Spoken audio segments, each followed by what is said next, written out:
Bienvenue sur le Deep Web littéraire, l'émission culturelle qu'on aime regarder en famille. Présentée par votre humble serviteur, lui.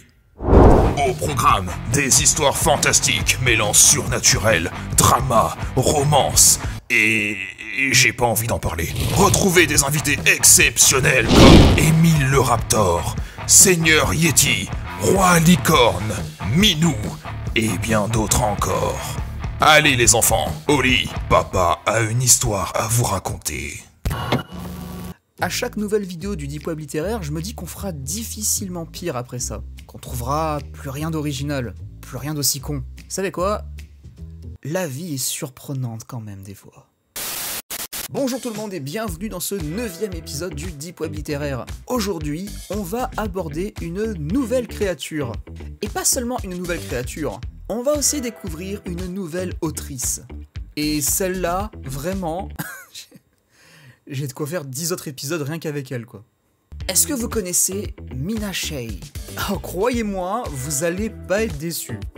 L'homme panda, le minotaure, l'hydre, les gobelins, l'homme lézard, le troll, les aliens, le dragon, le kraken, le grand-mitaine, Bigfoot, l'ours-garou. Et c'est une toute petite liste de ce qu'on peut trouver dans son catalogue. C'est un peu comme trouver la caverne d'Ali Baba, sauf que l'or est remplacé par des tonnes d'excréments. Oui non mais j'ai jamais eu de chance avec les trésors moi de toute façon. Et là vous allez me dire... Mais Mickaël, qu'as-tu donc choisi dans cette caverne pleine de merde? J'ai pas vraiment choisi. Disons que j'ai laissé un des abonnés piocher dans ce bon gros tas de purin. Merci à toi, Edan, pour ce petit cadeau... empoisonné.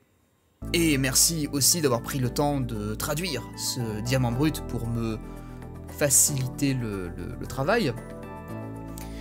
Qu'est-ce que je t'ai fait? Non mais je sais pas, dis-moi si t'as un truc contre moi, on peut en parler. T'es pas obligé de me faire des coups comme ça. Bref, il est temps de vous présenter notre lecture du jour.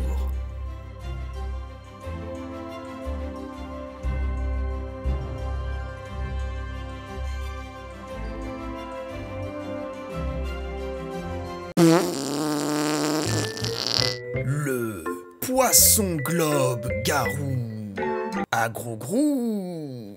Je tiens quand même à saluer le travail impeccable du graphiste sur cette couverture, qui nous offre une composition d'un réalisme assez bluffant et d'une intensité émotionnelle assez folle. Non mais si, regardez, on dirait la scène du baiser dans Spider-Man. J'ai trop hâte de lire le résumé.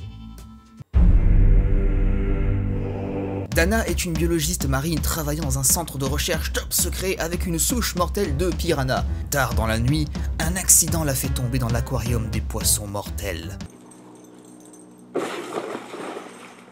Heureusement, le sexy Paul de la division Poisson Globe a quelques astuces qui pourraient sauver Dana. Ce que Dana ne réalise pas, c'est à quel point ces astuces ne sont pas naturelles et qu'ils s'étendent à chaque partie de son anatomie masculine. Ah putain, j'ai rien compris. Remarque, c'est assez intéressant parce que je comptais beaucoup sur le résumé pour apporter des réponses à mes questions, notamment pourquoi.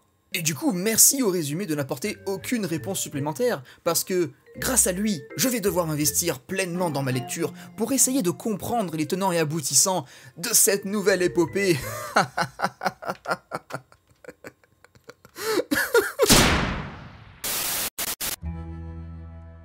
Dana loucha sur le fond du grand aquarium intérieur au niveau du sol, essayant de regarder de plus près l'objet brillant se trouvant près des piranhas. Elle travaillait dans cet institut de recherche et avait rapidement appris à ne pas trop se poser de questions. C'est quoi ça? C'est une manière subtile de me dire de pas chercher trop de sens à cette histoire? T'inquiète pas, j'avais déjà compris en voyant la couverture. Ça convenait à Dana, qui ne voulait que payer ses factures. D'accord, donc toi tu deviens biologiste seulement pour payer tes factures. Intéressant. Ça y est, je viens enfin de terminer mes 12 ans d'études pour devenir médecin chirurgien. Grâce à ça, je vais enfin pouvoir payer mon abonnement internet de 29 € par mois. Putain, c'était long, mais ça valait le coup. Elle était dans le groupe de recherche Piranha. Cet institut de recherche avait des équipes pour chaque variété de poissons. Dana était contente d'être de ce côté de l'institut de recherche. La division des poissons rouges semblait ennuyeuse. Oh, quelque chose me dit que tu vas vite les regretter, les poissons rouges. Le piranha génétiquement modifié qui nageait sous elle était beaucoup plus agressif que ses congénères trouvables dans la nature. Alors, je dis peut-être une connerie, hein, mais je pense que ça doit venir du fait que vous lui avez injecté des trucs dans le corps. Après, moi je dis ça, si ça se trouve, il est vénère parce qu'il a perdu ses clés de voiture, qu'est-ce que j'en sais? Elle ne savait pas ce qui motivait l'institut de recherche. Les militaires devaient être derrière ça, probablement. Peu importe l'origine de cet objet métallique au fond de l'aquarium, il n'avait rien à faire là. Cela pouvait même perturber l'expérience. Mais de quoi est-ce que tu parles? C'est quoi? C'est l'objet brillant de tout à l'heure? Mais quoi, t'as fait tomber ta pièce de 50 centimes pour prendre le bus? Elle travaillait seule ce soir-là, alors ça devait être à elle de retirer cet objet.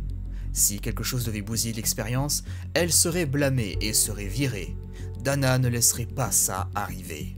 Il était hors de question d'enfiler une tenue de protection étanche et de partir plonger seule. Elle marcha le long du bassin, là où étaient posées les perches. Elle plongea la perche dans l'eau. Plusieurs piranhas se jetèrent dessus pour examiner l'intrus. Dana repoussa les plus agressifs et tenta de récupérer l'objet. Ça ne fonctionnait pas. Tout ce qu'elle avait réussi à faire, c'était de le pousser au milieu du bassin. Dana ouvrit le placard contenant les combinaisons de protection. En l'examinant, elle devina que ça lui prendrait au moins 10 minutes pour comprendre comment l'enfiler. Elle enleva à peine son soutien-gorge et sa culotte que la porte de service s'ouvrit. Un homme entra, grand et mystérieux. Elle le reconnaissait. C'était Paul, le gars qui travaillait dans la division des poissons globes. Il la regarda. « Que faites-vous ici ?» demanda-t-il. « Toi, qu'est-ce que tu fous ici, espèce de voyeur? Les poissons globes, c'est de l'autre côté, connard !» Le pied de Dana glissa, la faisant glisser dans la piscine. Sa vision était floue, et elle entendit un splash. L'eau froide la glaça. Elle était tombée dans l'aquarium. Puis, Dana entendit un autre splash. Waouh, putain, c'est tellement bien écrit. Paul avait plongé. L'idiot se ferait manger vivant tout comme elle. Son geste allait les tuer tous les deux. Tout ça pour un stupide accident. Tout ça pour une pièce de 50 centimes. Dana doutait d'avoir assez de temps pour nager jusqu'à la surface, mais elle devait essayer. Ouais, vas-y, nage, t'occupe pas de Paul derrière toi, laisse-le se faire bouffer. Tes factures sont plus importantes, pense à ton forfait 100 gigas à 5 € chez Soch. Dana aperçut plusieurs piranhas se rapprocher d'elle à toute vitesse. Elle n'abandonnerait pas sans combattre, mais elle savait que les gifler pour se défendre seraient vains. Mais Dana, c'est pas des moustiques là, c'est des fucking piranhas. Tu veux une vraie technique pour t'en sortir? Il faut grogner pour les impressionner. Montre tes dents et arrache-toi un morceau de chair. Ça va leur faire peur et ils vont partir. J'ai lu ça dans Piranha Magazine. Alors qu'il fonça à toute vitesse vers elle, le poisson dévia de sa trajectoire et darda vers une nouvelle cible. Dana en profita pour nager. Ses mains s'étaient refermées sur le bord en béton et elle s'était hissée hors de la piscine. Elle eut le souffle coupé en tournant la tête vers l'eau moussante de l'aquarium. Elle réalisa alors que le piranha avait certainement attaqué Paul. Elle regardait la masse de poissons qui grouillait. Elle ne le voyait pas. « Paul! Trouve ma pièce! J'en ai besoin pour prendre le bus !» Dana écarquilla les yeux. Elle voyait autre chose, mais cette chose n'avait aucun sens pour elle. Comme cette histoire.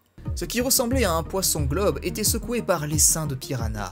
Sauf que les poissons globes dépassaient rarement cette taille, même lorsqu'ils étaient complètement gonflés. Celui dans l'aquarium devait faire au moins 1,80 m, sans compter les épines autour de sa forme gonflée. Attends, quoi? Le mec là vient de se transformer en poisson globe là, c'est sérieux? Pourquoi? Je veux dire, pourquoi tu fais ça, Paul? Enfin, c'est ça ton mécanisme de défense en situation de danger de mort? Devenir un poisson. Et tu sais que les piranhas, ils attaquent pas les humains à la base, hein. T'étais pas forcément en danger. Alors que maintenant, bah... oui. Le poisson globe avait nagé jusqu'au fond de l'aquarium. Dana s'était penchée sur le bord de la piscine en regardant les piranhas redoubler leurs attaques sur le ballon. Le poisson globe avait nagé droit vers l'objet métallique brillant et l'avait aspiré dans sa bouche, puis regagna rapidement la surface. Le ballon avait atterri lourdement sur le béton. Fascinée, elle regarda le poisson globe rétrécir, avant de se souvenir que cette eau était toxique pour les humains. Ah, ça a été rempli avec de l'épar, ok, je comprends. Elle courut jusqu'aux douches désinfectantes. Lorsqu'elle revint, elle trouva un homme aux yeux bleus et aux cheveux noirs qui l'attendait. C'était Paul, celui qui travaillait à la division des poissons globes. Merci de me rappeler cette information que j'ai eue il y a au moins 5 minutes, j'aurais pu ne pas le reconnaître. Après, je sais pas, si ça se trouve, l'autrice s'est dit que des poissons rouges allaient lire son histoire. Non mais la théorie se tient, en vrai, ça se tient. Vous êtes Paul, n'est-ce pas? Oui, j'en ai bien peur. Je vous ai vu dans le coin, vous travaillez dans la division des poissons globes, c'est ça? Laissez-moi deviner, c'est parce que je me suis transformé en poisson globe que vous avez deviné ça? Non, c'est écrit sur votre badge. Je m'appelle Dana. Je n'ai jamais rien vu de tel que vous. Et j'ai failli être dévoré par une bande de piranhas. Veuillez m'excuser si je ne suis pas tout à fait au sommet de ma forme. Elle le regardait fixement. Qu'est-ce que vous êtes? Une sorte de loup-garou? Nous travaillons tous les deux dans un centre de recherche top secret, financé par l'armée, travaillant sur des expériences incroyablement dangereuses, et la seule chose qui vous choque, c'est que je sois une sorte de poisson-globe garou. Oui, c'est logique, c'est cohérent. À vrai dire, ce qui me choque le plus dans tout ça, c'est que vous avez jugé bon de vous transformer en poisson pour vous défendre des piranhas. Mais c'est vrai que c'est pas la seule chose bizarre dans ce scénario. Dana s'était rendu compte qu'il était nu. Pourquoi êtes-vous nu? A-t-elle demandé. Bah, au cas où vous ne vous en souviendriez pas, j'ai quand même quadruplé en taille et j'ai pris des pointes dans ma chair, ce qui a tendance à détruire les vêtements. D'ailleurs, c'est pas comme si j'étais le seul, hein? C'est pas exactement un maillot de bain que vous portez là. Dana baissa les yeux et se souvint qu'elle était encore en soutien-gorge et en culotte. Nous ne parlons pas de bois en ce moment. Que faites-vous ici? C'est une zone sécurisée. Même si vous travaillez dans l'établissement, cette section est réservée aux membres de l'équipe. Et que faites-vous ici si tard le soir? Disons que j'étais ici pour récupérer des biens personnels que j'avais dû cacher plus tôt. Et c'est plutôt une bonne chose que je sois revenu, car il semble que vous étiez sur le point de le trouver. Ah, d'accord. Donc du coup, c'était pas une pièce. Ça devient intéressant. Enfin non, pas spécialement, mais bon, faut bien faire semblant. Peu importe, vous êtes plutôt sexy pour un scientifique, vous savez. N'essayez pas de changer de sujet, dit-elle. Ouais, n'essayez pas d'esquiver le scénario. Le temps que nous soyons décontaminés de l'eau toxique, nous pourrions trouver une autre façon de passer le temps. A-t-il suggéré. Ah oui, alors au cas où je zappe des trucs au montage, là ils sont dans un autre bassin pour se décontaminer de l'épar. Ils sont que tous les deux et on sait toujours pas ce qu'il y avait dans l'aquarium. Je suis l'homme poisson globe, tu te souviens? Dit-il avec un sourire. Ah, ça va être difficile d'oublier ce genre de détails, hein. D'ailleurs il va me falloir énormément de thérapie pour y parvenir. Et qu'est-ce que cela signifie du coup? Vous êtes une sorte de mutant, de super-héros, d'expérience qui a terriblement mal tourné, ou qui a bien tourné? Cela signifie qu'une partie de moi peut être gonflée. Dana était inexplicablement ravie de ce contact soudain. Elle avait été enfermée trop longtemps, travaillant tard le soir pour rembourser les prêts étudiants et abandonnant généralement sa vie sociale dans la poursuite de sa carrière. Le magnifique jeune homme devant elle lui avait juste sauvé la vie, en quelque sorte. Et était-ce vraiment important s'il n'était pas tout à fait humain? Vous croyez que c'est ce que se disent les zoophiles? Pour justifier leur... Oh, d'accord, c'est vrai, c'est une vache, mais franchement, allez, franchement, regardez-la, c'est qu'un détail, moi ça me suffit. J'adore ses yeux pétillants, ses cuisses fermes, et sa grosse langue dans mon... Dana enroula ses bras autour de ses épaules et s'enfonça dans son baiser. Ses lèvres mouillées avaient un goût sucré. Il la poussa contre le bord de la piscine, ses bras s'enroulèrent autour d'elle et saisirent le bord en béton, tenant leur tête au-dessus de la surface de l'eau. Et il l'embrassa à nouveau. Dana était curieuse à propos de sa capacité de gonflement. Franchement, si j'avais été elle, je pense que je l'aurais soufflé dans le cul juste pour voir si je peux le gonfler comme un ballon. Elle tendit la main vers le bas pour trouver ça. Canne à pêche, Son hameçon, était plus gros qu'un mec normal. Paul la colla contre un mur, la dévorant du regard. Il caressa son corps avant de glisser un doigt dans la caisse enregistreuse, de la jeune femme, caressant son porte-avions, de manière agressive. Elle avait envie de sentir ça glace au chocolat, en elle. Cela faisait si longtemps qu'elle n'avait pas été récompensé aux Oscars, par un homme que Dana avait oublié ce que cela faisait. D'accord, homme poisson globe. Tu as mon attention, murmura-t-elle à son oreille. Paul enfonça sa tante Quechua, en elle. Dana était mouillée de désir, mais l'eau de la piscine faisait fuir sa lubrification naturelle. Je ne pense pas que cela va fonctionner, Paul. Il y a beaucoup trop d'eau. Tu oublies avec qui tu couches? Je suis l'homme poisson globe. Alors, je sais pas ce que vous en pensez, mais de mon point de vue, je pense qu'il y a très peu de situations dans la vie où tu peux te vanter d'être l'homme poisson globe. Et le clamer haut et fort avant le sexe, à mon avis, c'est pas un bon move. Après, dans le contexte, bon, c'est différent parce que les personnages sont cons. Mais Paul, si je peux me permettre un petit conseil d'ami, d'homme à homme, arrête de t'appeler comme ça. Vraiment. Là, pierre philosophale, se loger profondément dans ça. chambre des secrets, Et ça, baguette de sureau, s'était légèrement dégonflé pendant que Dana se battait pour reprendre son souffle. Ses terminaisons nerveuses étaient inondées de plaisir à chaque gonflement de ça.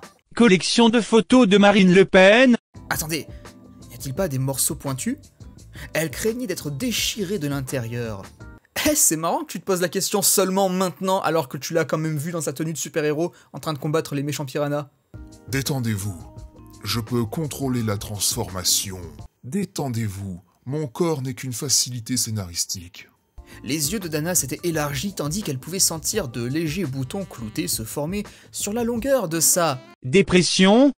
Dana gémit bruyamment devant les sensations combinées de son corps. Elle avait finalement crié son orgasme. Ça, Liste de courses. serré autour du... Caddie de chez Intermarché. logé profondément en elle. Paul s'était lentement dégonflé. Dana se retourna dans l'eau pour s'accrocher au rebord et se détendit dans l'eau. Ses yeux étaient tombés sur le petit objet métallique qu'il avait ramassé dans l'aquarium. Ah, on va enfin savoir ce que c'est ce bordel. J'ai attendu toute ma vie pour ce moment. Ne me déçois pas, Paul. Qu'est-ce que c'est lui avait-elle demandé. C'est un récipient étanche. À l'intérieur se trouve une clé USB avec mes notes de recherche de la division Poisson Globe. Il y a aussi beaucoup d'autres documents très secrets, dont beaucoup de photos auxquelles je tiens. Des photos que personne ne doit voir. Les choses qui se passent là-bas, eh bien, elles ne sont pas correctes. Déjà, pour commencer, tout le monde se moque de mon prénom en disant qu'ils veulent aller faire caca chez moi. Mais c'est pas le pire. Je ne suis pas seulement un chercheur, je suis aussi l'un des sujets d'essai. Je n'ai pas toujours été un poisson globe, vous savez. Il faut que je le dise au monde entier. Il fallait que je cache ces documents. Et le réservoir Piranha était le seul endroit sûr ici dans l'établissement auquel je pouvais penser pour les cacher, jusqu'à ce que je puisse revenir. Après tout, qui serait assez stupide pour aller nager là-dedans ? Ah ouais, j'avoue, il faudrait vraiment être complètement teubé. Et bien sûr, le fait que vous m'ayez trouvé en sous-vêtements au bord de l'aquarium n'a absolument rien à voir. J'étais en train de... J'ai fait ça pour les piranhas. Leurs journées sont très longues, vous savez. Dana jeta un coup d'œil à Paul. Elle avait décidé qu'elle ne se mettrait pas en travers de son chemin. Si cette installation de recherche avait été responsable de sa transformation contre nature, alors la nouvelle devait sortir. Elle était dans la division Piranha depuis quelques mois maintenant, et elle commençait à émettre des doutes au sujet de la piscine de décontamination qu'elle avait utilisée. Quel genre de produits chimiques se trouvait vraiment dans l'eau? Elle était végétarienne, mais elle avait remarqué certaines irrésistibles envies de viande ces dernières semaines. Fin.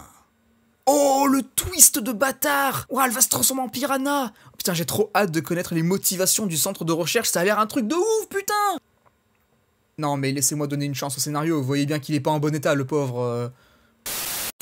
Eh ben, franchement, pour vous donner un avis sincère et à chaud, là tout de suite, j'ai plutôt passé un assez horrible moment, tout compte fait. Alors, j'ai pas détesté, j'étais investi dans l'histoire, je voulais comprendre, je voulais m'identifier aux personnages, me mettre un peu à leur place. Enfin, pas trop non plus, faut pas abuser. Mais, bof. C'est dommage parce que je suis sûr qu'il y avait vraiment matière à faire dans ce genre de scénario, et même pour moi au niveau des blagues j'aurais pu rebondir sur tellement de choses, c'est juste que l'autrice a fait le minimum syndical. Et si je devais lui donner une note, en vrai je pense que je mettrais un truc du style Poisson Globe sur 20. Notez aussi cette histoire sur 20, imaginez vous êtes un prof de français, il y a un élève qui vous rend son exercice d'écriture là, notez et commentez comme un prof, au stylo rouge, bien sûr. Dans tous les cas, merci d'avoir regardé ce 9e épisode du Deep Web littéraire, n'hésitez pas à follow, liker, partager, et d'ici la prochaine vidéo, portez-vous bien, des bisous, ciao.